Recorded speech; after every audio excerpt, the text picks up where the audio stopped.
il doit savoir qu'il a le privilège d'être appelé enfant de Dieu.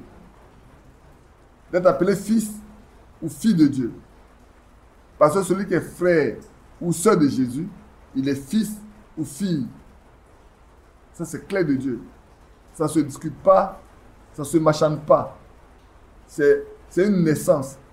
C'est qu'il est né dans la maison de Dieu. Il appartient à Dieu, il appartient à la maison de Dieu. Il fait partie des gens de la maison de Dieu. Et c'est important que cela soit bien compris. C'est pour ça que, frères et sœurs, nous ne devons pas faire n'importe quoi dans notre vie. En tant que croyants, chaque acte que nous devons poser, permettez-moi de le dire, j'insiste là-dessus, pour chaque acte à poser, cherchez à savoir est-ce que c'est conforme à ce que Dieu veut. Ça peut sembler banal. Mais nous, je vais vous dire, ce vieil homme-là, qui a plus de 100 ans maintenant, il a près de, je crois qu'il doit être très proche de 100 ans maintenant, frère Favre. S'il n'est pas encore, moi, ça fait un peu longtemps qu'il n'est pas parlé avec lui, mais le frère Lambert parle dessus avec lui. Et quand il avait 99 ans, il y a 3 ans, 3 ou 4 ans, il a dit à frère Lambert que, tu sais, la terre réclame ses droits. Il aime faire rire, hein. C'est un humoriste. Il dit la terre réclame ses droits. Ça veut dire qu'il arrive à un stade où il doit redonner à la terre ce qui appartient à la terre. Son corps doit retourner à la poussière. Mais c'est un frère qui m'a appris. Quand ce matin, il a dit, mais quand vous rentrez ici à pied sec, c'est avec lui que j'ai appris ça. Un jour, il était parti en mission avec des frères dans sa voiture. Il a fait tellement d'expériences qui a fait qu'on a compris comment il faut marcher avec Dieu. Alors, il prend des frères, il va en mission. Et puis, au moment où ils sont en train d'arriver là, il pleuvait vraiment, c'est un orage. Et puis, le frère s'inquiétait. C'est en Afrique centrale. Le frère s'inquiétait, vous savez, dans ces lieux, il n'y a pas de route souvent. Il peut savoir, ça en est RDC. Il n'y a pas de route. Et puis, il venait tranquillement. Et le frère s'inquiétait, il lui a dit, soyez tranquille, vous allez rentrer à pied sec. Quand on va arriver, dès que j'ai garé la voiture, la pluie s'arrêtera, vous sortirez, vous rentrez chez vous, avant qu'il ne recommence à pleuvoir. Soyez certains. Et puis, il les a conduits jusqu'au lieu où il devait les laisser là. Lui, il priait peut-être dans son cœur, mais quand il est arrivé là net, la pluie s'est arrêtée. Instantanément, la pluie s'est arrêtée. Ils sont descendus de la voiture, ils sont partis, lui aussi il est parti. Et puis après, ils se sont rencontrés. Mais ils sont arrivés à la maison sans que la pluie ne les touche. Une fois, ils partaient en visite également. Vous savez, c'est des petites lampes là qu'on prend en main. Et ils partaient, là la nuit ils partaient, puis il y a un gros serpent qui passait. Et puis la voix lui dit, lève la lampe, arrête-toi, lève la lampe. Il s'arrête, il lève la lampe et voit le gros serpent qui passait. C'est-à-dire qu'un pas de plus, c'était sur le dos de ce serpent et une réaction mortelle devait s'accompagner. Devait être accompagnée de cette marche-là. Mais tranquille, il a attendu que le serpent passe et puis après, il a pris son chemin. Et il nous a raconté tout ce que Dieu a fait avec lui. Il nous a dit comment devons-nous faire pour marcher avec Dieu. Et c'est lui qui nous a parlé de connaître la volonté de Dieu dans tout ce que nous devons faire pour ne pas avoir des problèmes. Pour ne pas avoir des problèmes. J'ai même noté la phrase, je ne sais pas si je vais arriver là-bas, j'ai même noté une phrase d'Abraham Lincoln. Une citation d'Abraham Lincoln. Et ramener à la Bible, c'est tellement important que nous devons savoir quoi faire, que faire et comment le faire pour plaire à Dieu.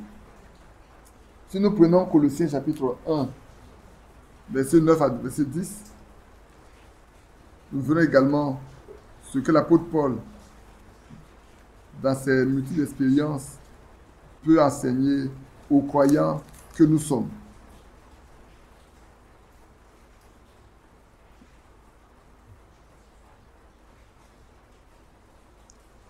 J'ai dit, Colossiens 1, 9 à 10, on va le lire.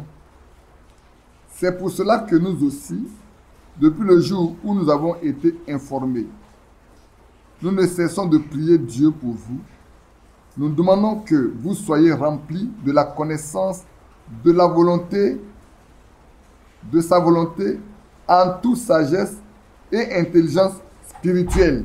Pourquoi?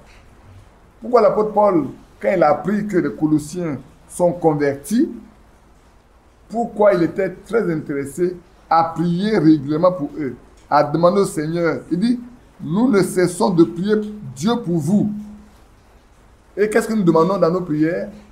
Nous demandons que vous soyez remplis de la connaissance de sa volonté.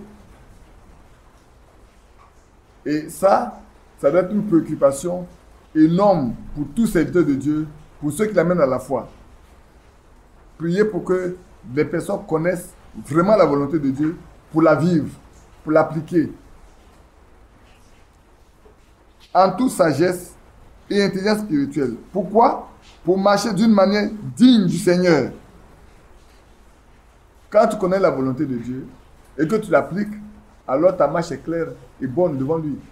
Pour marcher d'une manière digne du Seigneur et lui être entièrement agréable, portant des fruits en toutes sortes de bonnes œuvres et croissant par la connaissance de Dieu. Si on veut grandir, nous sommes obligés de connaître le Dieu que nous servons.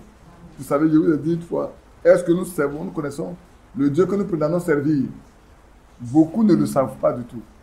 Et c'est pourquoi je dis, apprenons à nos enfants à connaître le Dieu que nous servons. Apprenons à nos maisons, aux gens de nos maisons, on en parlera tout à l'heure, je crois qu'on n'est pas loin d'y arriver.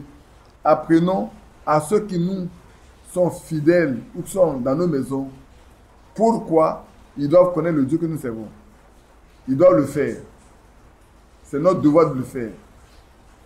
Je pense qu'on va certainement en parler, si ce n'est pas aujourd'hui, c'est peut-être demain et dimanche prochain, mais c'est tellement important, oui, c'est tellement que le probable qu'on ne le voit pas aujourd'hui. Parce que je vais aller pas à pas pour vous permettre de voir comment c'est important. Ici, ce que l'apôtre Paul nous dit ici est très important. Lui, Paul se préoccupait pour ses croyants de Colosse de savoir s'ils connaissent la volonté de Dieu. Si vous ne connaissez pas la volonté de Dieu, vous ne pouvez pas marcher pour lui plaire. Vous ne pouvez rien faire qui tout à Dieu. Il faut connaître la volonté de Dieu et l'exécuter pour que vous puissiez marcher de façon digne et lui être entièrement agréable.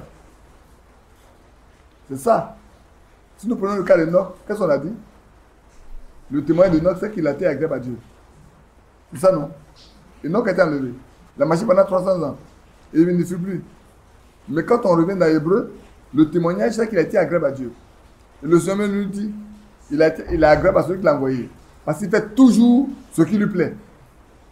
Et si nous sommes des frères de Jésus, donc ayant pour Père le Dieu vivant, tout-puissant, nous devons nous aussi apprendre à faire la volonté de notre Père qui est dans les cieux. Si ce n'est pas le cas, sachant que nous ne le connaissons pas. Et nous devons, notre préoccupation est de dire, Seigneur, révèle-moi ta volonté. Fais-moi connaître ta volonté. Ça doit être une prière permanente dans la vie des croyants. Connaître la volonté de Dieu pour lui être agréable en toutes choses. Nous verrons plus tard qu'il y a des gens qui, quoi qu'on leur a révélé la volonté de Dieu, ils ne l'ont pas fait. Et cela leur a coûté très cher. Ne pas faire la volonté de Dieu quand on la connaît coûte énormément cher. Ça peut coûter même votre vie. Vous savez, je ne sais pas dans quelle prédication, Frère Branham était en Afrique du Sud. Et puis, il ne devait pas aller dans une ville. Le Seigneur ne voulait pas qu'il parte. Des frères lui ont forcé les mains. C'est pour ça qu'il a prêché la prédication. Vouloir rendre service à Dieu, sa volonté. Et les frères ont dit, mais on a tout organisé. Il y a beaucoup de monde, les gens attendent. Il a dit, non. Dieu ne m'a pas demandé d'aller là. Nous, les frères, souvent, vous savez, les gens vont dire, mais c'est pas toi ce Dieu part. C'est pas vrai. C'est pas toi ce Dieu part. Frère, non, ça ne peut pas être possible. Tu ne peux pas renoncer à ce voyage. Pour finir, il a accepté de partir. Dieu a béni les réunions. Beaucoup de guérisons. Beaucoup de convertis. Mais quand il est arrivé là, il a eu une dysenterie qu'on ne pouvait pas traiter. Il est rentré aux États-Unis avec le mal. Il a failli perdre sa vie. Il a failli y laisser sa vie. Et depuis ce temps-là, c'est là qu'il a prêché cette prédication. Vouloir rendre un service à Dieu en dehors de sa volonté. Il a prêché 2 fois, en juillet et en décembre 65. Ne cherchons jamais à rendre service à Dieu. Nous ne pouvons pas rendre service à Dieu. Tout ce qu'on peut faire, si Dieu veut nous utiliser, il nous utilisera. Prenez le briquet dans sa main en même temps. Si Dieu veut nous utiliser, c'est lui qui va le faire. Il nous dira comment le faire, quand le faire et où le faire. Là, vous revenez avec nous. Hein. Le quand, le comment et le où. Et Dieu choisit la personne, le qui. C'est lui qui choisit le qui, c'est lui qui choisit le où, c'est lui qui choisit le quand et le comment. C'est lui seul qui peut le faire. Pour faire une chose au Seigneur, pour rendre un service à Dieu, s'il veut, c'est lui qui va te demander de donner le temps, le lieu et le comment. C'est lui qui gère ces personnes. Ainsi donc, bien aimé, que Dieu nous bénisse parce que c'est tellement important. On peut même continuer ce passage et dire fortifié à tous égards par sa puissance glorieuse, en sorte que vous serez toujours et avec joie persévérant et patient. Point. Que son nom soit loué. Amen. Prenez également Hébreux 10. C'est un passage que vous connaissez, que l'apôtre Paul a cité, qui est dans un psaume que moi-même j'ai relu tranquillement après, mais je ne l'ai pas noté pour vous le donner, puisqu'on va le lire ici. C'est pour nous montrer que tout enfant de Dieu ne peut chercher qu'à faire la volonté de Dieu. Il y a pas de verset 5. C'est le Seigneur qui parle. L'apôtre Paul parle en se référant à ce passage. Il a dit, c'est pourquoi Christ entrant dans le monde dit, tu n'as voulu ni sacrifice, ni offrande, mais tu m'as formé un corps. Tu n'as agréé ni holocauste, ni sacrifice pour le péché. Alors j'ai dit, voici, je viens. Dans le rôle du livre, il est question de moi, pour faire, ô Dieu, ta volonté. C'est vrai, non? On lira toujours quelque chose, quoi dans Jean, quand il parlait avec la femme samaritaine, également, on peut le lire, quand c'est de Jean 14, on va le lire plus tard. Mais ici déjà, le Seigneur prouve bien que lui, il est venu pour faire la volonté du Père. Et le verset dit c'est en vertu de cette volonté que nous sommes sanctifiés par l'offrande du corps de Jésus-Christ, une fois pour toutes. Amen. C'est en vertu de cette volonté-là qu'il est venu accomplir qu'aujourd'hui nous sommes des saints. Parce qu'il est venu accomplir la volonté de Dieu. Cette volonté, c'est pour que nous sommes des saints. C'est pour ça que dans Matthieu, comme l'a lu là, Matthieu 12, il a dit, ne sont mes frères, mes soeurs, mes mères, que ceux qui font la volonté de mon Père qui est dans le ciel et les cieux. C'est tellement important, les bien-aimés, de savoir que faire la volonté de Dieu, c'est même un privilège. Pouvoir faire la volonté de Dieu, c'est un privilège. Il n'est pas donné à tout le monde de faire la volonté de Dieu. Il n'est que donné aux enfants de Dieu seuls de faire sa volonté. Seuls les enfants de Dieu peuvent faire. Il n'y a pas dedans ici, ainsi vous ne pas.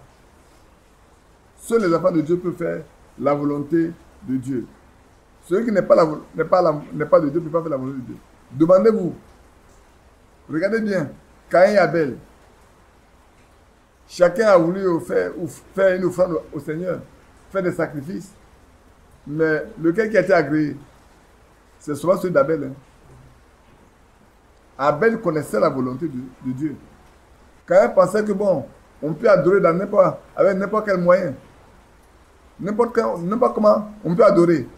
Il est parti prendre les fleurs, les fruits, des légumes, toutes sortes de fruits qu'il a pu lui-même cultiver. Regardez bien.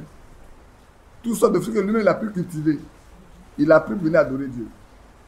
Abel a pris ce que Dieu a donné. Parce que dans les animaux, tu ne peux rien faire dans les animaux. C'est une vie que Dieu donne à ces animaux-là. Et Abel savait que c'est un problème de sang. Et alors il a accompli simplement la volonté de Dieu. Et il a été agréable à Dieu. Et ça a suscité de la jalousie chez Caïn, qui est devenu meurtrier. Même quand Dieu l'a mis en garde, il ne s'est pas arrêté, il a continué jusqu'à ce qu'il mette à mort son frère, Abel. Aujourd'hui, nous disons dans la parole de Dieu que le sang d'Abel parle plus. C'est vrai, il parle encore. Quoique le sang de Christ parle plus que le sang d'Abel, mais le sang d'Abel parle encore. Que Dieu nous bénisse. Donc, vous voyez, en faisant la volonté de son Père, nous sommes devenus des saints. Nous sommes devenus des croyants. Nous sommes devenus des fils et des filles de Dieu.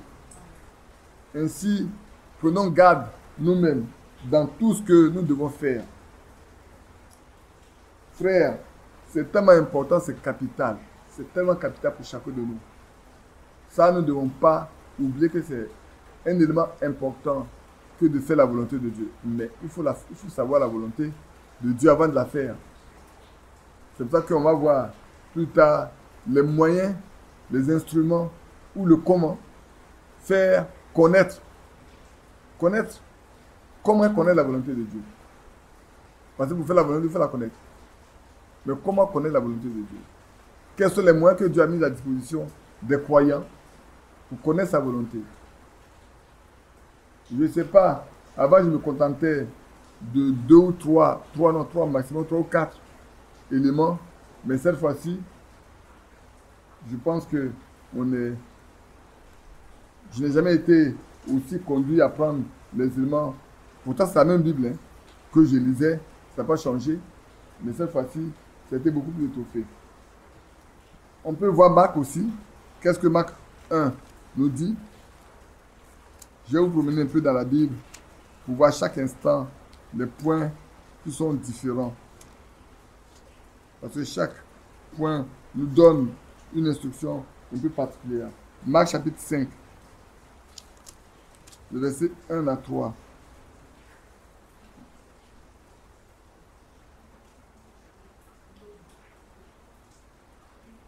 Je me demande si je ne suis pas trompé, mais on va le lire.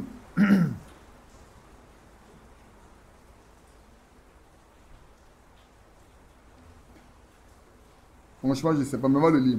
Ils arrivèrent sur l'autre bord de la mer dans le pays des Gadaréniens. Aussitôt que Jésus fut hors de la barque, il vint au-devant de lui un homme sortant des sépulcres et possédé d'un esprit impur. Cet homme avait sa demeure dans les sépulcres et personne ne pouvait plus le lier, même avec une chaîne. Car souvent, je vais poursuivre un peu, car souvent il a eu les fers aux pieds et avait été lié de chaînes. Mais il avait rompu les chaînes et brisé les fers, et personne n'avait la force de le dompter. Amen. Apparemment, quand on regarde, on se demande mais pourquoi Jésus est parti en ce lieu-là. Mais si on poursuit, on va se rendre compte qu'il est parti spécialement pour accomplir une œuvre, pour que cet homme soit libéré. Mais vous allez regarder après, si vous avez la suite, je ne veux pas qu'on poursuive très haut, où les pourceaux sont descendus dans la mer. Les gens de cette ville-là n'ont plus voulu de lui. Un seul a été libéré. C'était pour lui qu'il est parti. Parce qu'il devait passer par là. Et après ça, il a repris la barque et il est retourné. De sorte que quelqu'un pouvait se demander, mais qu'est-ce qu'il est parti faire en ce lieu? Mais il est parti pour délivrer un qui était enchaîné depuis des années. Et comme on peut le dire, peut-être ça a commencé simplement, c'est quelqu'un qui croyait. Et puis un jour, il a été invité à prendre un verre avec ses amis. Et quand il arrive à la maison, il a rencontré un mensonge à sa femme. Donc 2 démons sont entrés. Et puis avec le temps qui passait, il s'est accoutumé à beaucoup d'autres choses. Et 2, 3 démons, 4 démons, 5 démons, et plus tard, c'est une légion. Et voilà, il est devenu esclave. Il ne peut plus rien faire. Il ne peut plus dormir dans les sépulcres. Chez nous, on pourrait dire au cimetière. Dormir dans les tombes. C'est là où il avait sa demeure maintenant. Et personne ne pouvait même les faire attacher. On le liait de chaînes, mais on ne pouvait rien faire. Il les brisait. Quand le démon poussait quelqu'un, peut-être qu'on n'a pas encore chassé les démons, mais quand le démon poussait quelqu'un, il a plusieurs tonnes de force pour parler comme ça. Il devient tellement fort, sa force se décuple complètement, de sorte que personne ne peut le maîtriser. Mais il y a un seul qui peut le maîtriser. C'est l'Esprit de Dieu seul. C'est les enfants de Dieu ceux qui peuvent. C'est pour ça que frère ne prenez pas plaisir à aller chasser les démons. Et puis, ne chassez pas les démons là où il y a beaucoup d'incrédules. Parce que l'esprit peut sortir et aller entrer dans une autre personne. C'est arrivé dans la vie des serviteurs de Dieu. Un jour, un frère priait pour une femme qui est possédée. Il a demandé à toute l'assemblée de fermer les yeux. Et une sœur, par curiosité, a ouvert ses yeux. Quand le démon est sorti, il est parti directement rentrer en elle. Au point où elle est devenue désorganisée, quittant son foyer, allant vivre avec d'autres personnes, disant qu'elle n'a jamais été mariée, pendant des mois et des années, jusqu'à ce que, désolé, l'homme court après sa femme, la récupère et va voir les serviteurs de Dieu pour qu'on commence à prier pour elle, jusqu'à ce que, qu'est-ce qui est arrivé? Jusqu'à ce que le démon sorte et qu'elle se retrouve. Donc prenons garde, bien aimés, prenons garde dans ce que nous avons à faire pour plaire à Dieu. Ainsi donc, comme on a lu, ça va nous permettre de marcher avec une pleine certitude avec le Seigneur. Comme j'ai dit, c'est un privilège pour nous. Quand nous prenons Jean 14, comme je vous ai dit, prenons Jean 4, comme je vous ai dit tout à l'heure. Bien aimé, nous parlons de comment connaître, pourquoi nous devons connaître la volonté de Dieu. J'avais promis qu'on parlerait de ça. Et aujourd'hui, nous sommes entrés pleinement là-dedans. On prend le verset 29 de Jean 4. Et c'est 29, 39. C'est verset 29 au verset 34. Et puis après, on va poursuivre un peu. Au verset 29, Jean chapitre 4, verset 29. C'est le Seigneur avec la femme samaritaine et ses disciples. Après qu'il ait parlé avec la femme samaritaine et que celle-là l'a laissé pour aller parler aux gens de chez lui, venez voir un homme qui m'a dit tout ce que j'ai fait. Ne serait-ce point le Christ? Il sortit de la ville et il vint vers lui. Pendant ce temps, écoutez bien, les disciples le pressaient de manger, disant, Rabbi, mange. Mais il leur dit, j'ai à manger une nourriture que vous ne connaissez pas. Amen. J'ai à manger une nourriture que vous ne connaissez pas. Les disciples se disaient donc les uns les autres, quelqu'un lui aurait-il apporté à manger? Jésus leur dit, ma nourriture est de faire la volonté de celui qui m'a envoyé et d'accomplir son œuvre. Voilà sa nourriture à lui. La nourriture de Jésus, c'est de faire la volonté de celui qui l'a envoyé et d'accomplir son œuvre. Si lui ne connaissait pas la volonté de celui qui l'a envoyé, il ne saurait pas la faire. C'est parce qu'il la connaissait. La volonté de celui qui l'a envoyé, c'est de venir sauver les perdus, pour venir libérer les captifs. Ça, vous savez bien que c'est dans Luc, non? On peut le lire dans Luc, je crois. Si je ne me trompe pas, ça me venait donc, comme ça me vient, je voulais qu'on le lise rapidement.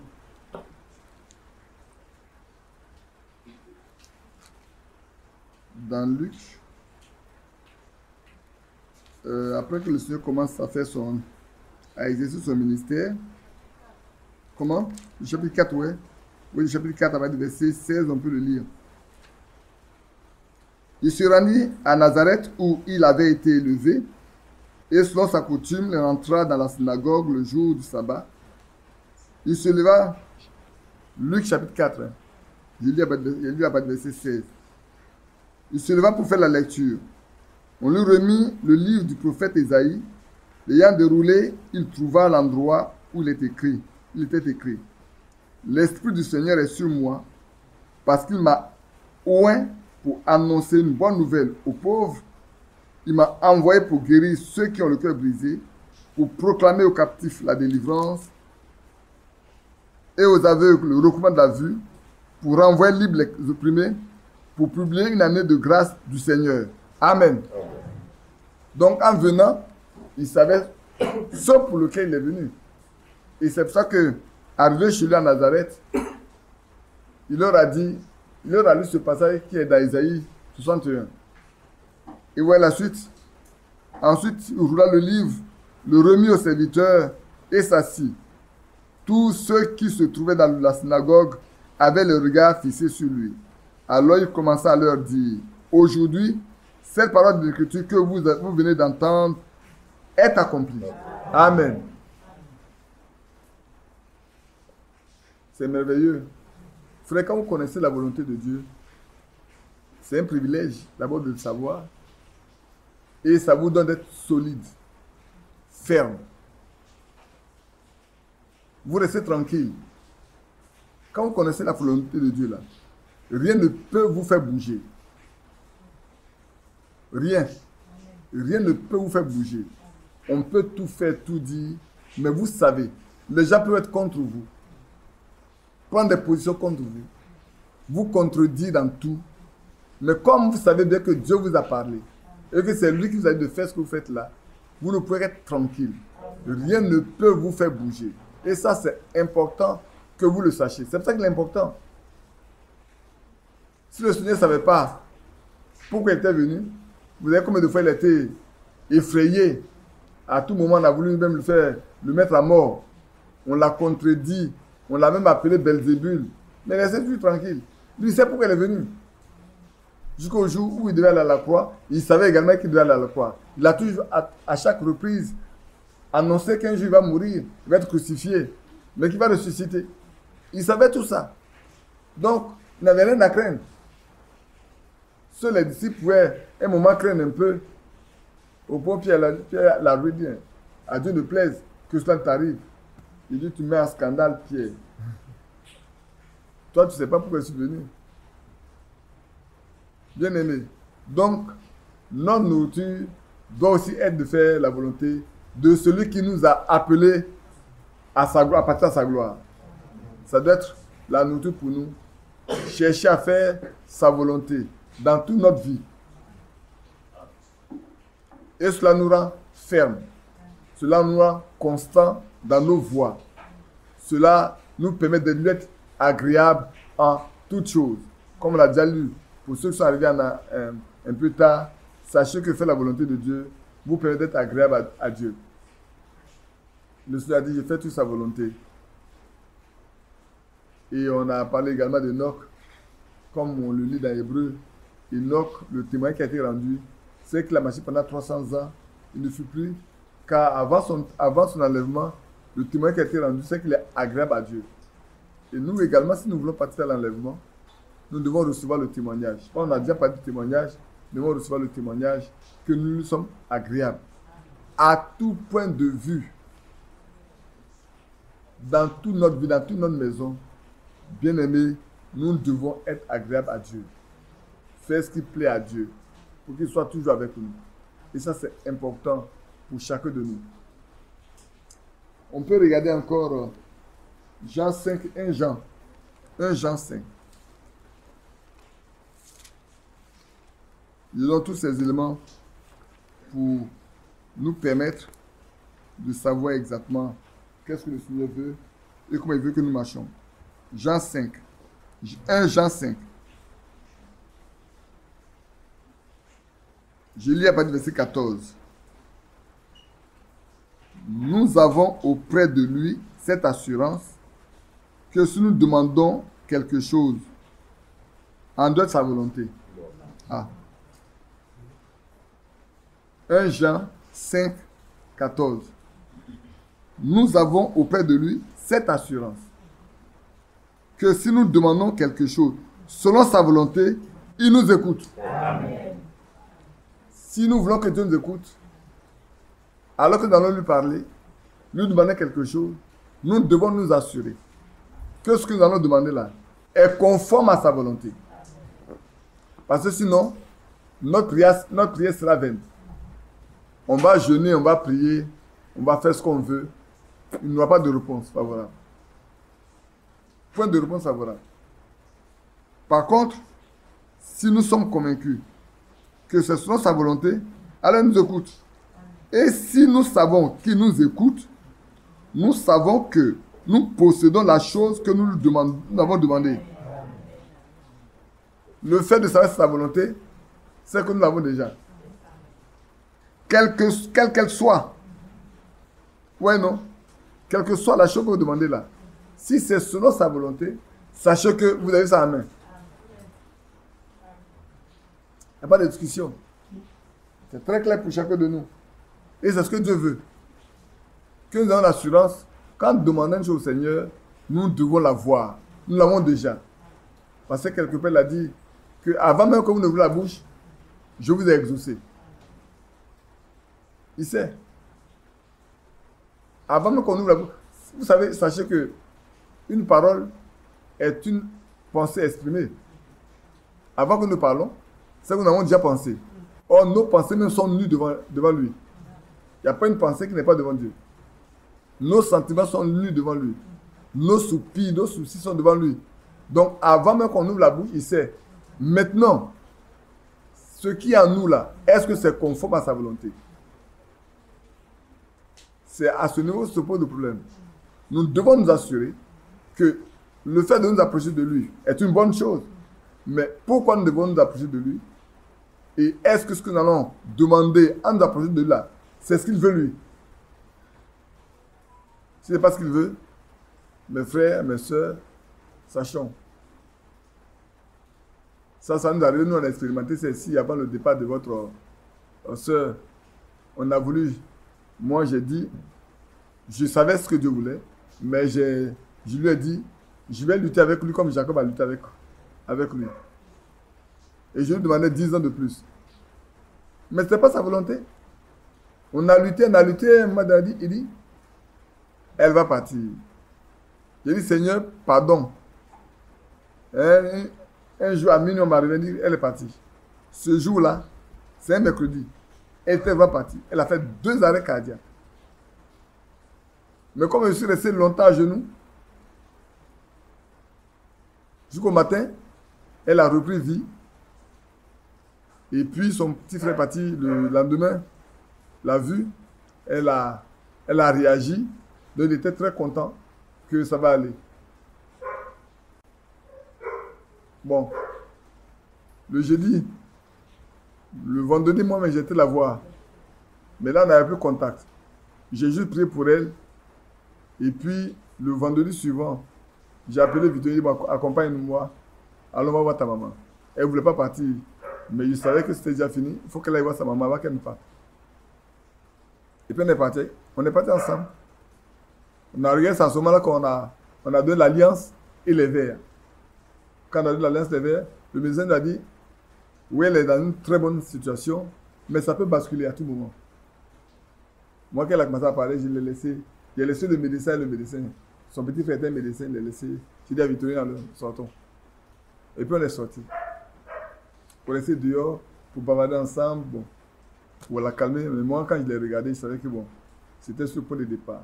Et puis le matin, à 6 h du matin, mon téléphone sonne. Quand ça a sonné, je savais que c'était le point, c'était l'annonce. Mais, frère, on peut lutter en vain. On peut lutter en vain.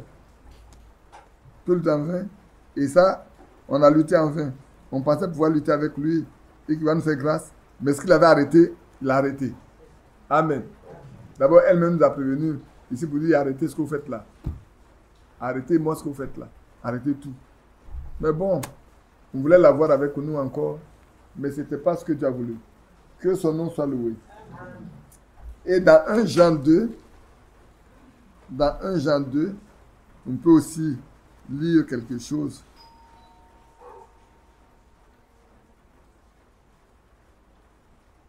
Je vais lire le verset 16. Car tout ce qui est dans le monde, la convoitise de la chair, la convoitise des yeux et l'orgueil de la vie, ne vient point du Père, mais vient du monde. Et le monde passe, et sa convoitise aussi. Mais celui qui fait la volonté de Dieu demeure éternellement. Amen. Pourquoi on n'a pas prononcé éternellement avec moi? Celui qui fait la volonté de Dieu là, il demeure éternellement. Si tu demeures éternellement, c'est que la vie éternelle de Dieu est en toi. Amen. Si la vie de Dieu n'est pas en toi, tu ne peux pas avoir la vie éternelle, tu ne peux pas demeurer éternellement. Mais celui en qui la vie de Dieu demeure, il demeure éternellement. Celui-là peut faire la volonté de Dieu. Celui-là peut connaître la volonté de Dieu. Celui-là, Dieu peut révéler sa volonté. Donc, vous voyez bien, non? Si on veut récapituler un peu ce qu'on a dit. La première fois qu'on a lu, Jésus a dit, ne fait partie de ses pères, de ses mères, de ses frères et ses sœurs, que ceux qui font la volonté de son Père qui est dans les cieux. C'est ça, non? Après, on a vu quoi? L'apôtre Paul, qui se préoccupait tellement des Colossiens, qui ont cru. Il veut qu'ils connaissent la volonté de Dieu pour qu'ils marchent de manière digne. C'est pas vrai? Donc, connaître la volonté de Dieu vous amènera à marcher de manière digne. Je prenais l'autre cas avec la Samaritaine. Notre nourriture doit être de faire la volonté du Seigneur. C'est ça, non? Ensuite, si nous devons demander quelque chose au Seigneur, nous devons savoir que cette chose-là est selon sa volonté. Et puis, celui-là, elle dit que tout ce qui est dans le monde passe. Seul celui qui a la vie de Dieu en lui, qui n'est pas dans le monde, c'est celui-là qui peut faire la volonté de Dieu. Pour nous montrer seulement combien de fois il est important la volonté de Dieu. Combien de fois c'est important? Cette volonté de Dieu, combien de fois c'est important? On l'a vu, c'est de voir dans tous ces paramètres pour nous aider à savoir que tout cela concourt à notre bien. Tout cela, c'est pour nous affermir. C'est pour nous rendre solides. Pour nous être conformes à sa volonté. Pour faire ce qui est agréable à lui. Et là, je vais vous dire, est-ce qu'il y a quelque chose à lire d'abord avant de vous citer ce passage-là? Oui. Tu peux laisser. On y arrive là. Là où il y a une volonté, il y a aussi un chemin à suivre. C'est faux? Alors, on va regarder, je crois, Jean 9. Disons dans Jean 9, pour que je confirme bien ce que je vais vous dire, je voulais vous dire. Jean chapitre 9, verset 30 au verset 31. C'est tellement important.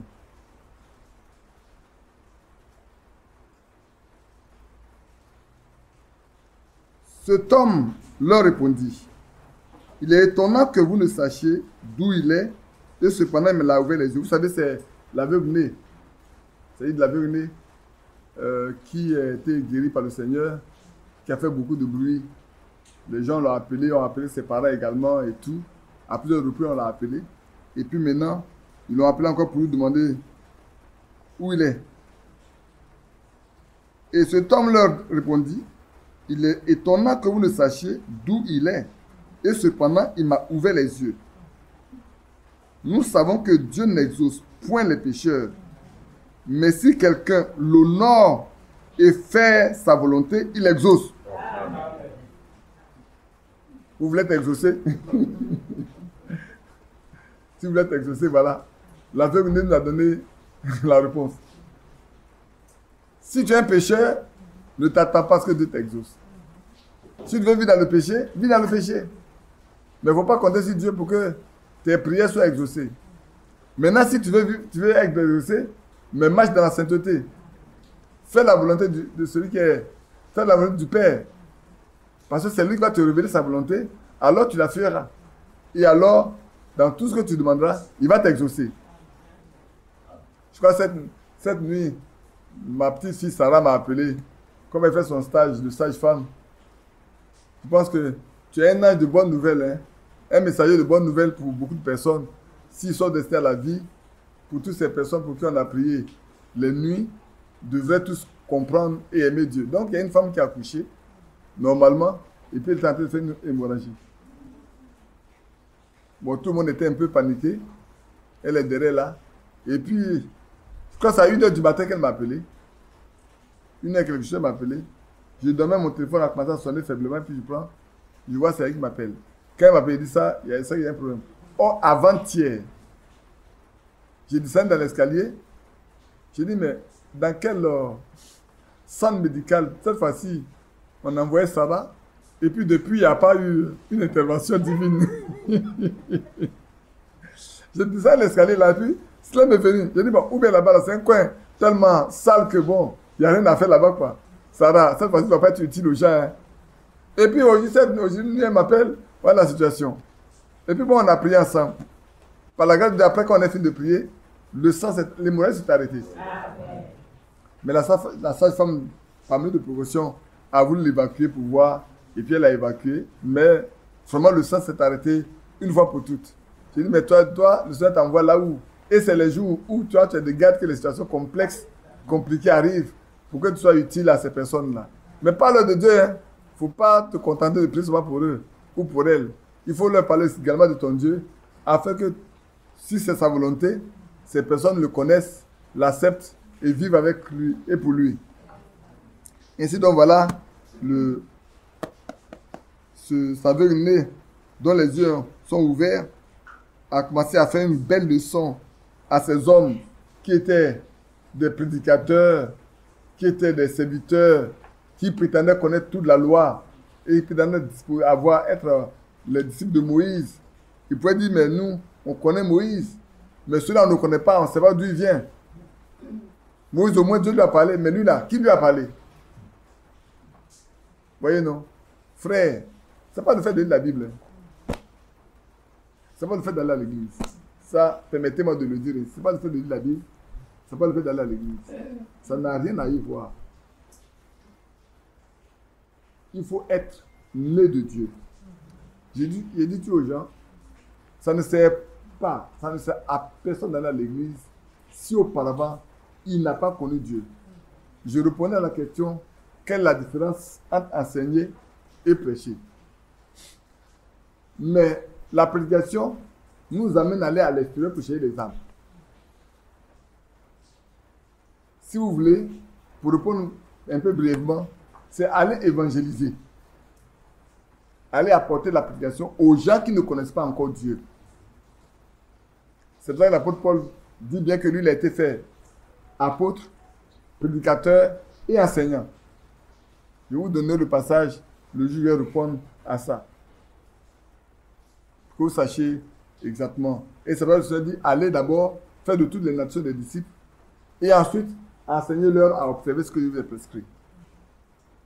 Et donc, on ne peut pas enseigner quelqu'un à faire les choses de Dieu si auparavant, lui-même n'est pas converti, il n'est pas né de nouveau. Malheureusement, aujourd'hui, nous cherchons les membres d'église. Nous ne cherchons pas des fils de Dieu. Dans Actes, on peut nous dire que personne n'osait se joindre à eux. La crainte de Dieu était tellement au milieu d'eux que personne ne pouvait se joindre à eux. Si ce n'est que ce que le Seigneur lui-même ajoutait, parce qu'il était sauvé. C'est lui qui ajoutait. Les apôtres n'ajoutaient pas. Hein. C'est lui qui ajoutait. Aujourd'hui, nous, on va chercher des croyants. Et quand ils viennent, on en fait pire que... On en fait des prosélytes et on en fait pire que les fils de la GN. Parce qu'on ne leur apprend rien de bon. Moi, j'ai eu beaucoup de collaboratrices qui sont des religieuses. Quand on dit religieux, ce n'est pas des religieux catholiques. Hein. Non, non, non. Qui appartiennent à des missions, à des groupes évangéliques. Il faut parler de Dieu avec eux. Les versets bibliques, avec une mitraillette, ils peuvent te tuer. Leur tête est remplie de versets bibliques. Tu ne peux pas discuter de la Bible avec. Avant de citer le verset, ils ont cité ça. Avant de citer ça. Mais quand tu les amènes maintenant à la vie pratique, là, elles sont complètement déconnectées. Il y en a même qui organisent les réunions dans les bureaux, ce qui n'est pas mauvais. Mais ça sert à quoi? À rien du tout. Dieu n'y est pas. Dieu n'y est pas. Elles s'habillent de façon abominable à Dieu. Elles ont des fards, elles ont des rouges à lèvres, elles ont des vernis à ongles, elles ont des mèches qui... Je réfléchissais et dis, mais les gens disent que Dieu n'a pas parlé de mèche, il n'y a pas d'écriture pour la mèche dans la Bible. Moi, je dis, j'ai une écriture au moins. J'ai une écriture, une seule peut-être. Mais peut-être je vais vous la lire. Comme ce n'est pas vous seulement qui allez écouter, d'autres personnes vont écouter. Je vais vous lire quelque chose. Et c'est une question, ça demande une question simplement. C'est dans 1 Corinthiens 11. Et moi, ça me permet de poser une question simple. Je lis à partir du verset 11. Hein. 1 Corinthiens 11, je lis à partir du verset 11. Toutefois, dans le Seigneur, la femme n'est point sans l'homme, ni l'homme sans la femme. Car de même que la femme a été tirée de l'homme, de même l'homme existe par la femme, et tout vient de Dieu. Jugez en vous-même. Est-il convenable qu'une femme prie Dieu sans être voilée? La première question. La nature elle-même ne vous enseigne-t-elle pas que c'est une honte pour l'homme de porter des cheveux longs, mais que c'est une gloire pour la femme d'en porter parce que la chevelure lui a été donnée comme voile? Maintenant, dites-moi, est-ce que la Bible dit que les mèches sont données comme voile à la femme? Dieu n'a pas parlé de mèches. Et puis, quand on portait des mèches, vous les tressez, vous les nattez, vous les tressez pour les faire descendre là, des longs. Comment on appelle ça? C'est des longues mèches là. Hein? On va faire des tresses, puis ça descend là pour nous faire voir plusieurs couleurs aujourd'hui. Comme les macaques. Quand tu vois une femme arriver, tu te demandes si c'est singe ou roux là.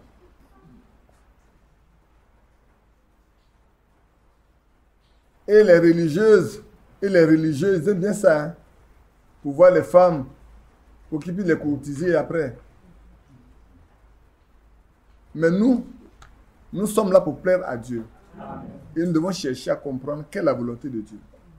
Dieu vous a donné votre chevelure, non pas autre chose, pour lui plaire. Ce qu'il vous a donné là, c'est pour que vous lui plaisez avec ça. Il ne vous a pas demandé d'ajouter quelque chose dessus. Dieu n'est pas un incapable. Aujourd'hui, quand tu vois certaines femmes, sur leur ongle, c'est les drapeaux de leur pays qu'elles peignent sur leurs ongles. La fois dernière, j'ai parlé à l'une de mes filles. Quand elle a paru, je l'ai regardée, j'ai ri un peu. Et puis, je l'ai prise un à un, sur chaque côté. D'abord, j'ai regardé. Il y a tes ongles là, soit tes vrais ongles, mais c'est des faux. Elle dit c'est des faux. Je dis bon, ce qui est faux sur toi là, tu penses que c'est réel? Dieu n'est pas capable de te donner des ongles là. Maintenant, tu as des faux, il faut les enlever. Et puis, j'ai parlé avec elle après, j'ai dit, mais tes cils là, tes sourcils, tes cils là, c'est vrai ou c'est faux? Elle dit c'est faux. Je dis, mais tout est faux sur toi alors. Il n'y a rien de bon sur toi, tout est faux. Est-ce que Dieu ne peut pas te donner ça? Il faut te débarrasser de ça. Alors tu vas plaire à Dieu. Alors tu vas commencer à plaire à Dieu. C'est le début. Mais quand tu mets tout ça là, tu te mets toi-même loin de Dieu. Dieu a horreur même de te voir. Hein? Tirez vos modèles des femmes qui ont servi Dieu dans la Bible. Vous tirez vos modèles du monde, des choses du monde. Et pourtant, vous avez des modèles qui sont dans la Bible. Dans la Bible, la première femme qui s'est fardée, comment elle s'appelle? C'est Jézabel. C'est les chiens qui l'ont mangé. Est-ce que vous le savez, les chiens vous mangent? Non. Prenez pour modèle Sarah. Ces femmes, comme la reine, comment je peux appeler, comme Esther, toutes ces femmes qui ont fait professeur de service du Seigneur. Vous avez vu comment Marie a pu essuyer les pieds du Seigneur avec ses cheveux, non pas avec une mèche, mais avec ses cheveux. Après avoir embaumé le Seigneur avec un parfum de grande valeur, dont l'odeur remplit toute la salle. Judas pouvait dire, ça, on pouvait vendre ça 300 deniers. Hein? Il y a des malheureux avec nous là, les pauvres là. Alors parce qu'il doit tenir la bourse, quand on vend ses pieds, on met un peu dans sa poche. Quoi. Hein? Que Dieu nous bénisse. Maintenant, on va lire quelque chose qui va nous permettre de vous lire ce que je vous ai dit là. On va dans Isaïe 26.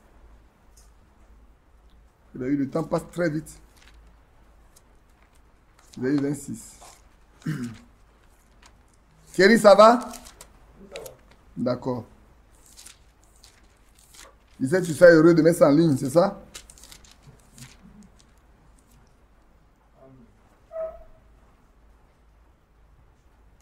Isaïe 26, versets 3 et 4.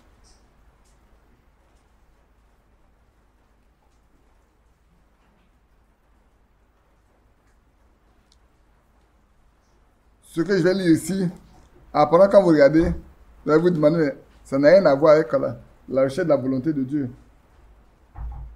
À celui qui est ferme dans ses sentiers, tu assures la paix.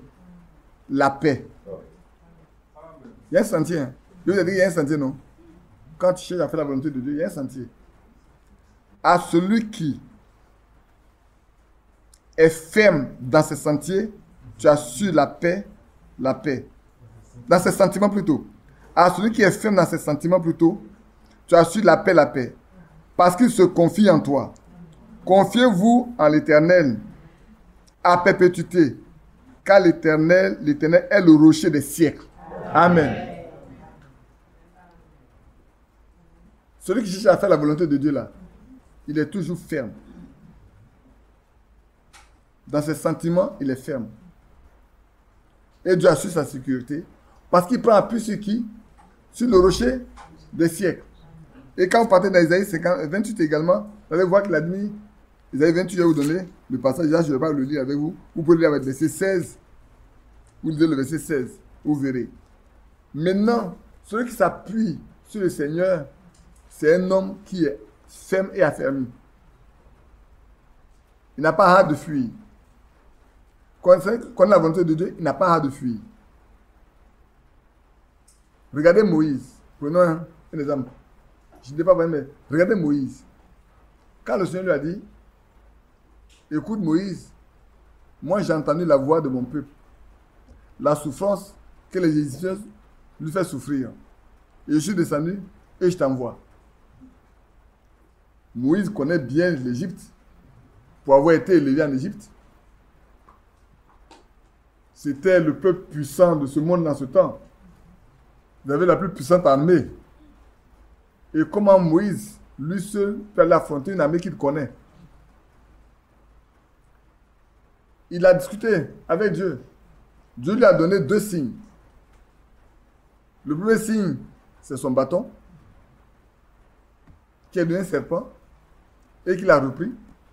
Le second, c'était sa main, pour lui dire que c'est lui qui envoie. Il a donné un ensemble d'éléments.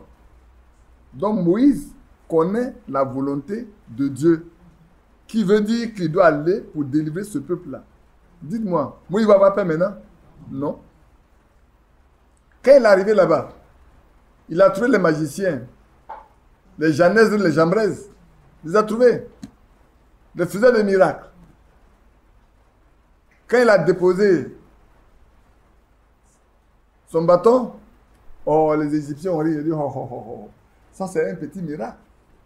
Ça c'est pour les apprentis. les professionnels magiciens ne font pas ça. Moi, il ne faut pas nous effrayer avec ça. Ça ne nous effraie pas. Alors, eux aussi, du coup, par leur magie, ils ont fait apparaître des serpents. Donc, voilà les serpents, comme des serpents qui s'affrontent, n'est-ce pas? Dites-moi. Moi, il devait penser à se gratter la tête. Mais ça veut dire que quoi? Je me suis trompé bien. Mais je n'ai pas fait ce qu'il a dit. Non, Moïse est resté tranquille. Moïse sait que ce que lui devait faire là, il est arrivé au bout. Le reste ne le concerne pas. Le reste, c'est l'affaire de Dieu. Et il a appuyé sur celui qui lui a dit, je suis celui qui t'envoie. Je suis celui qui suit. Le Dieu d'Abraham, d'Isaac et de Jacob. Le Dieu de tes pères. Alors la démonstration va se passer. Parce que quand les serpents s'affrontent, c'est une bataille. Ils sont plus nombreux que le seul serpent de Moïse. Alors qu'est-ce qui va se passer? Le serpent de Moïse a gobé le premier. Je me suis demandé, je vois le pharaon écarter les yeux, de voir un serpent qui gobe rapidement un. Il prend le second encore, il va le gober, jusqu'à a gobé tous les serpents. Maintenant, tous vos bâtons pour faire les miracles là, vous dites c'est apprenti sorcier là, il a tout pris. Moïse a pris ça. Voilà. Vous n'avez plus de bâton pour faire les miracles. Mais vous pensez que ça a amené le pharaon à des morts? Non. Le Seigneur lui a dit, je vais endurcir son cœur pour faire éclater ma gloire. Mais toi, va de l'avant seulement. Quand il fait un miracle, ils font la même chose. Mais eux, ils ne peuvent pas. Hein. Quand les mouches viennent là, eux, ils font venir les mouches. Mais ils ne peuvent pas faire rester les mouches. Quand les grenouilles viennent, ils font venir faire les grenouilles. Mais ils ne peuvent pas. Quand l'eau est donnée en sang, ils n'ont pas pu enlever de transformer l'eau là. Seul Moïse a pu transformer l'eau en sang. Eux, ils n'ont pas pu. Jusqu'à ce qu'on arrive au dernier moment où leurs enfants meurent. Eux, tous les premiers-nés meurent, tandis que les premiers-nés des Hébreux vivent. Vous regardez comment ça s'est passé. Regardez, laisse-moi revenir également avec Jochebed depuis son mari, Amram. Vous connaissez Jochebed? Allons dans Exode. C'est le papa de... La maman et le papa de Moïse. Allons dans Exode. Comme ça, vous allez voir. Combien de fois il est bon de connaître la volonté de Dieu pour que vous ne branchez pas, vous ne terrorisez pas, vous ne fuyez pas, vous soyez tranquille quand les situations se compliquent. Hein? C'est le chapitre 2 hein, d'Exode. On va le lire un peu pour que vous voyez. Un homme de la maison de Lévi avait pris pour femme une fille de Lévi. Cette femme devint enceinte et enfanta un fils. Mais si vous lisez auparavant, je pense que vous pouvez lire le verset 15 du chapitre 1. Je lis le verset 15 du chapitre 1 pour que vous compreniez bien la suite. Le roi d'Égypte parla aussi aux sages-femmes des Hébreux, nommées l'une Shifra et l'autre Puya. Ça, c'est la puanteur même. Il leur dit, quand vous accoucherez les femmes des Hébreux, et que vous les verrez sur les sièges, si c'est un garçon, faites-le mourir. Si c'est une fille, laissez-la vivre. Mais les sages-femmes craignirent Dieu. Eux ne firent point ce que leur avait dit le roi d'Égypte. Elles laissaient vivre les enfants. Le roi d'Égypte appela les sages-femmes et leur dit, pourquoi avez-vous agi ainsi? Et avez-vous laissé vivre les enfants? Les sages-femmes répondirent à Pharaon, c'est que les femmes des Hébreux, c'est que les femmes des Hébreux ne sont pas comme les Égyptiennes. Elles sont vigoureuses et elles accouchent avant l'arrivée de la sage-femme. Dieu fit du bien aux sages-femmes et le peuple multiplia et devint très nombreux parce que les sages-femmes avaient eu la crainte de Dieu. Dieu fit prospérer leur maison. Amen. Alors Pharaon donna cet ordre à tout son peuple. Vous jetterez dans le fleuve tout garçon qui naîtra et vous laisserez vivre toutes les filles. Maintenant, vous voyez non? Un homme de la maison de Lévi avait pris pour femme une fille de Lévi. Cette femme devint enceinte et enfanta un fils. Elle vit qu'il était beau et elle le cacha pendant 3 mois. Ne pouvant plus le cacher, elle prit une caisse de jonc qu'elle enduisit de bitume et de pois. Elle y mit l'enfant et le déposa parmi les roseaux sur le bord du fleuve. Alors vous savez bien que c'est un fleuve qui est rempli de crocodiles et de caïmans. Donc normalement, l'enfant est livré à la mort. N'est-ce pas? Et la sœur de l'enfant se tint à quelque distance pour savoir ce qui lui arriverait. La fille de Pharaon descendit au fleuve pour se baigner et ses compagnes se promenèrent le long du fleuve. Elle aperçut la caisse au milieu des roseaux et elle envoya sa servante pour la prendre. Elle ouvrit et vit l'enfant. C'était un petit garçon qui pleurait. Elle en eut pitié et dit, c'est un enfant des Hébreux. Qu'est-ce que ça vous dit? Voilà la mère elle a été courageuse. Elle savait certainement que un jour Dieu enverra quelqu'un pour les sauver. Qui dit peut-être que Dieu lui a révélé que cet enfant-là devait être quelqu'un qui va les délivrer. Alors elle a pris soin de garder l'enfant pendant 3 mois. L'enfant grandissant, elle n'a pas laissé l'enfant pour qu'on vienne le prendre, pour le jeter dans le fleuve pour que le crocodile le mange. Elle-même n'est pas dans la gueule des crocodiles. Mais elle a enduit de poids dedans et dehors pour repousser les crocodiles. L'odeur devait les repousser. Ne sachant pas comment ça va finir, mais elle a compté sur Dieu. Et voilà que Dieu lui-même envoie la fille de Pharaon ce jour-là se baigner avec ses compagnes et elle découvre la petite caisse. Et elle emporte Moïse avec elle. Et c'est elle qui donne le nom Moïse, sauver des eaux. Bien-aimés, si vous n'avez pas la compréhension des choses de Dieu, vous ne pouvez pas prendre des décisions correctes dans les moments les plus difficiles. Elle a pris une décision correcte dans les moments les plus difficiles. Les autres enfants sont morts, mais pour elle, elle a offert. Espérant que Dieu seul est capable de le sauver. Oui. Et Dieu l'a sauvé. Et cet enfant qui a été élevé dans la maison, dans le royaume, dans le palais du roi, comme fils, la fille de Pharaon, c'est lui qui, un jour, devait venir affronter ce Pharaon-là. Parce que ce Pharaon n'a pas connu Joseph. Tous les biens que Dieu a fait, ce Pharaon n'a pas connu. Et il a regardé la multiplication des Hébreux. Il a plus peur qu'un jour, ces gens viennent à les dominer, à les surpasser, à les dominer et à prendre le pays. Et là, il fallait les éliminer. Il faut tuer les mâles, les hommes et laisser vivre les femmes. Comme ça, il n'y a plus de procréation demain. Vous voyez, non? Bien-aimés, apprenons simplement à marcher avec Dieu. Donc, en venant, je vais vous dire ce que j'ai écrit ici. Voilà ce qu'Abraham Lincoln a dit. Assurez-vous de mettre le pied au bon endroit.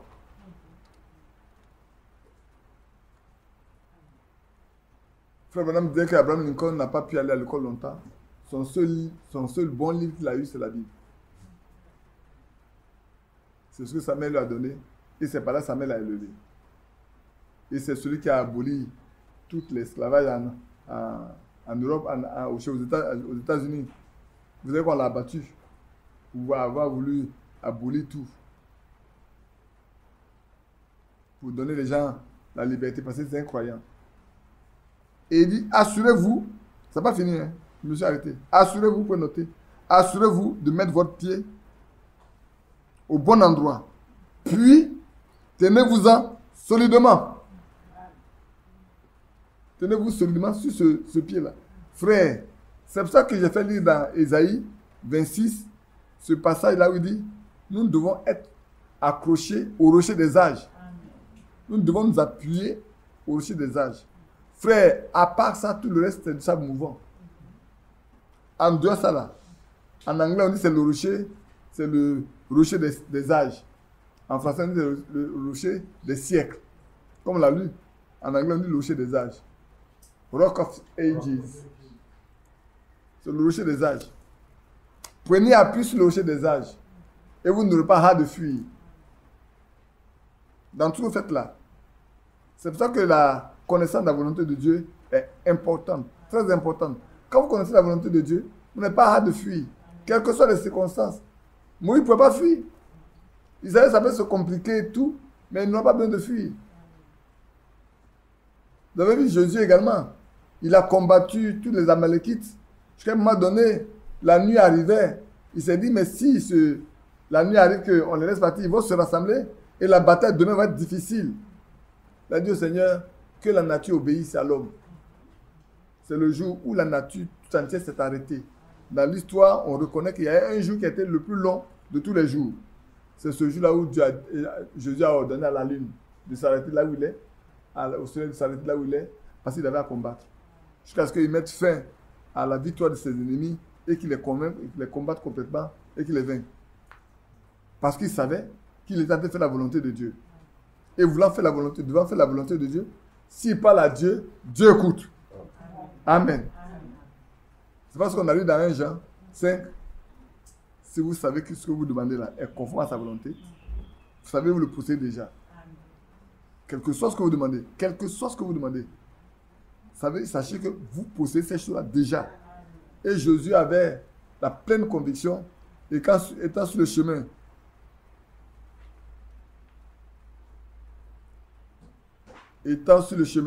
d'une mission très très claire, il avait besoin du soutien de l'Éternel. Et l'Éternel ne peut pas lui faire défaut. Qu'il en soit ainsi également pour chacun de nous. Et c'est important que nous sachions que c'est lui et lui seul, sur qui nous pouvons nous reposer dans tous les problèmes, dans toutes les situations. Pour la sainteté, pour la victoire, pour plaire à Dieu, pour être fils de Dieu, pour avoir la vie éternelle. Tout est basé sur la connaissance de sa volonté et de la faire. Voilà le pourquoi, non? Pourquoi connaître la volonté de Dieu là? C'est ça. Pourquoi nous devons connaître la volonté de Dieu? Nous sommes enrichis du pourquoi. Et on n'a pas fini. C'est vrai. J'ai encore Éphésiens 5. On va lire Éphésiens 5, 15. Et puis jusqu'au verset 18 également.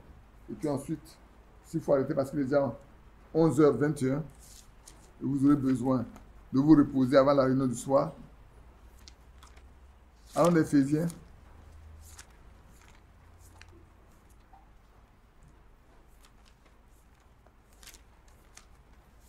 Que Dieu soit loué. Éphésiens 5, j'ai dit verset 15, verset 17, verset 18, verset 21. Verset 15. Prenez donc garde afin de vous conduire avec circonspection, non comme des insensés, mais comme des sages. Rachetez le temps, car les jours sont mauvais. C'est pourquoi ne soyez pas inconsidérés, mais comprenez quelle est la volonté du Seigneur. Ne vous dénivrez pas de vin, c'est de la débauche. Soyez au contraire remplis du Saint-Esprit, remplis de l'Esprit. Et entretenez-vous par des psaumes, par des hymnes et par les cantiques spirituels, chantant et célébrant de tout votre cœur les louanges du Seigneur.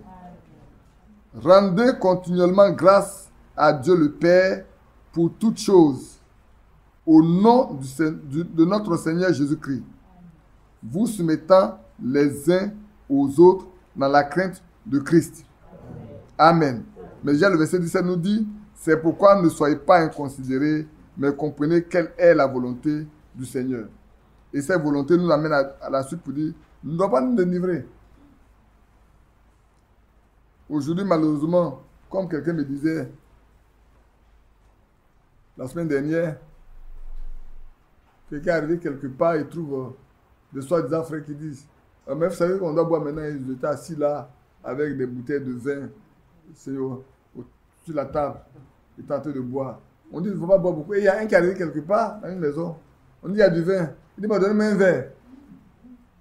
Après, donnez-moi un verre. Après, encore, donnez-moi un verre. Il a pris 3 verres. Il s'est levé, il est parti. Vous ne pouvez pas dire à quelqu'un qui a été délivré de la boisson, de l'alcool, quand il est venu au Seigneur, il a été délivré là, présenté de l'alcool. Il va avoir la nausée. Lui, il a bu jusqu'à... Il doit même être dans un caniveau. Il a été à plusieurs fois blessé. Et Dieu l'a délivré. Et vous avez lui dit, viens boire.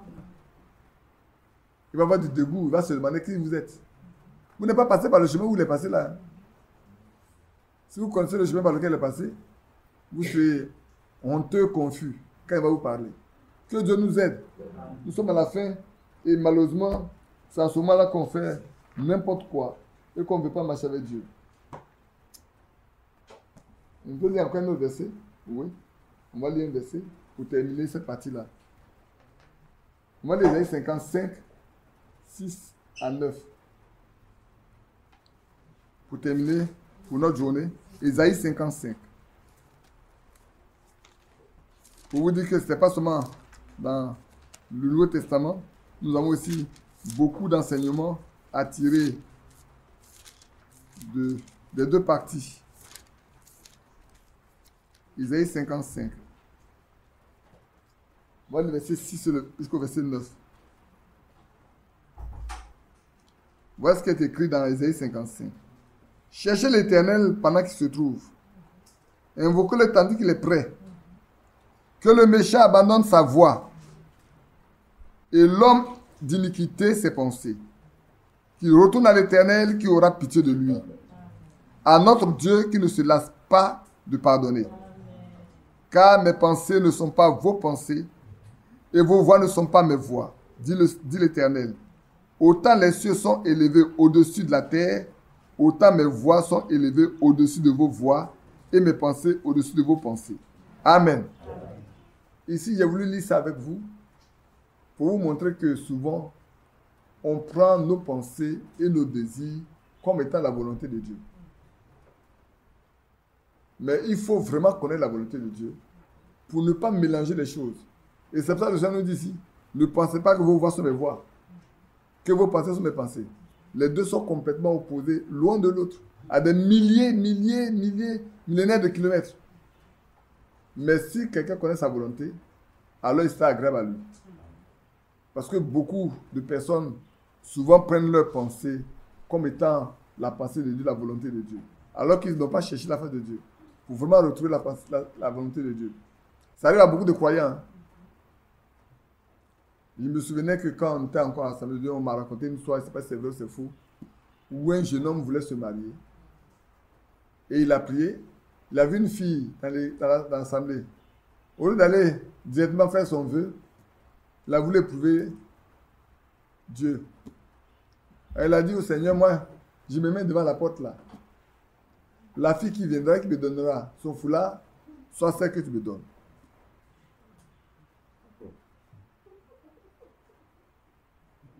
Et puis là, était là, celle sur qui il comptait là, elle venait passer fière.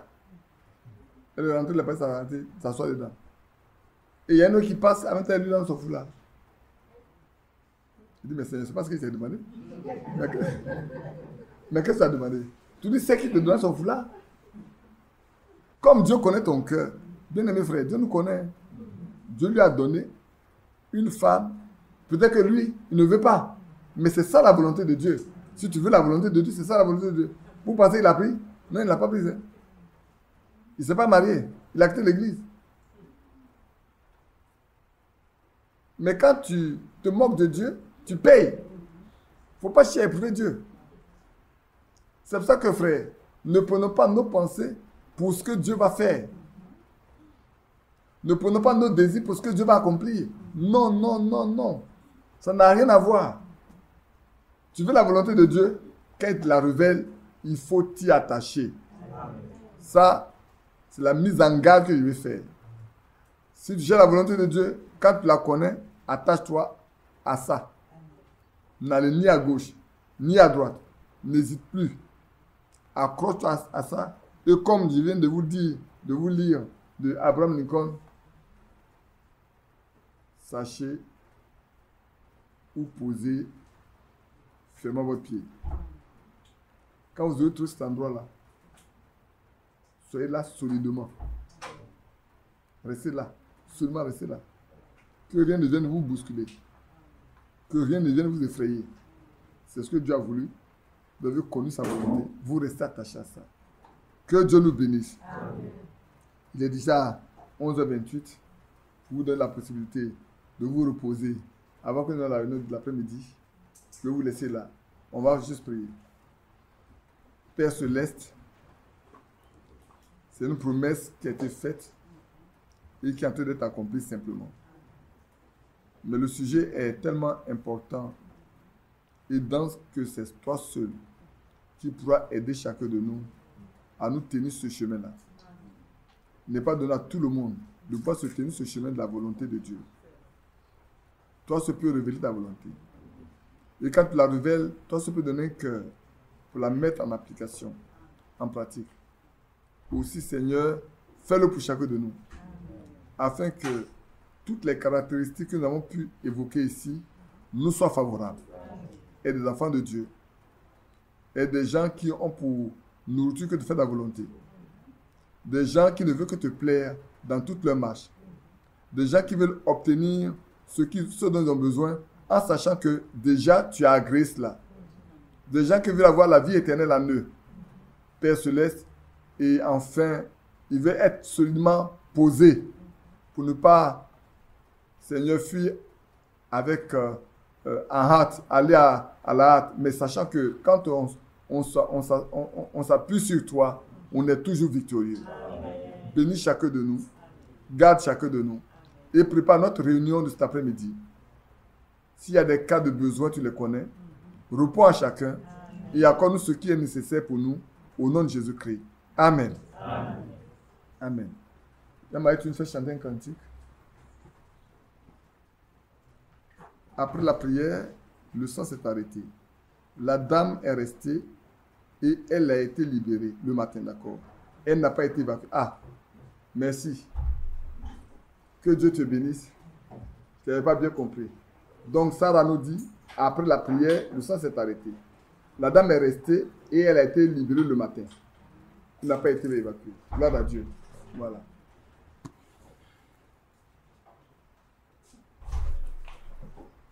Tu as bien fait de corriger en même temps, hein, Sarah. Que Dieu te bénisse. 475. Ô joyeux, bénissons le Seigneur. Alléluia. Chantons et célébrons ses louanges. Adorons avec foi le Seigneur. Nous joignons au céleste parlant. Gloire à Dieu, gloire à Dieu, que ce chant retente sans tout lieu. Gloire à Dieu, gloire à Dieu, gloire à Dieu, que ce chant retente sans tout lieu. Dieu dans son incomparable. Du ciel envoya son Fils unique, il a terre et les cieux dans ses jours. Sur les cieux pour chanter ce cantique. Alléluia, gloire à Dieu, gloire à Dieu, que ce chant retente sans tout lieu. Gloire à Dieu, gloire à Dieu, Alléluia, gloire à Dieu, que ce chant retente sans tout lieu. Le châtiment qui maudit la terre. Jésus-Christ l'a subi. Jésus-Christ l'a subi pour mon âme. Il voulut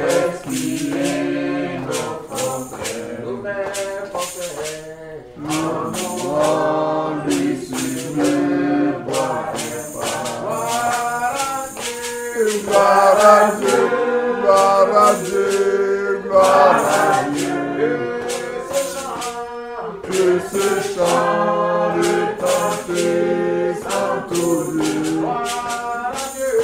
Gloire à Dieu. Gloire à Dieu. Gloire à Dieu. Que ce chant retentisse en tout lieu. Nous voulons un retour. Nous voulons un retour, bon Sauveur. Seigneur, T'aimer par-dessus toute chose, comme ton amour dans notre cœur, et puis de chacun de nous gloire à Dieu. gloire à Dieu, gloire à Dieu, gloire à Dieu. Que ce chant retentisse en tout